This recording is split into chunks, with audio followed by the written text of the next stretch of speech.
মুন্সিগঞ্জ শহরের উপকণ্ঠ সদর উপজেলার নয়াগাঁও এলাকার ধলেশ্বরী নদী থেকে মানসিক ভারসাম্যহীন এক পাগলের মরদেহ উদ্ধার করা হয়েছে।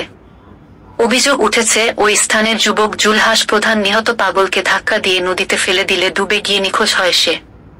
রবিবার ৯ জুন দুপুরে ফায়ার সার্ভিস ও নৌপুলিশের টিম নয়াগাঁও কাদিরা পাগলার মাজার সংলগ্ন ধলেশ্বরী নদী থেকে ভারসাম্যহীন ওই ব্যক্তির মরদেহ উদ্ধার করে। পুলিশ বলছে, তদন্ত করে প্রকৃত ঘটনা বের করে আনা হবে।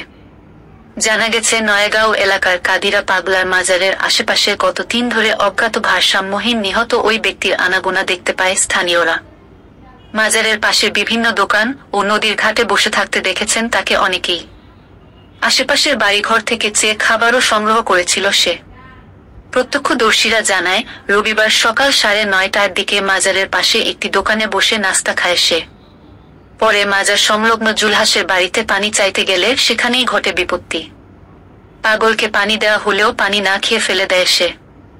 এ সময় পাগল ইটের টুকরো দিয়ে ঢিল ছুঁড়তে থাকে। এতে জুলহাস ক্ষিপ্ত হয়ে তাকে টেনে হিঁচড়ে নদীর ঘাটে নিয়ে আসে বলে জানায় প্রত্যক্ষদর্শীরা।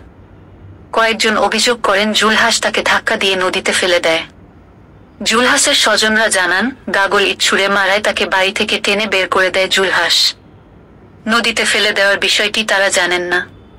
ফায়ার সার্ভিসের টিম লিডার মনিরুজ্জামান জানান, খবর পেয়ে তারা ঘটনাস্থলে আসেন এবং তাদের প্রশিক্ষিত ডুবুরি মরদেহ উদ্ধার করে। এ বিষয়ে মুন্সিগঞ্জের অতিরিক্ত police super thunder Khairul Hasan জানান, বিষয়টি গুরুত্ব দিয়ে খতিয়ে দেখা হচ্ছে। তদন্ত করে আইনগত ব্যবস্থা গ্রহণ করা হবে। এদিকে ঘটনার পর থেকে পলাতক রয়েছে জুলহাস প্রধান। সে ওই এলাকার সুলতান প্রধানের ছেলে। ডেস্ক নিউজ, বিক্রমপুর চিত্র।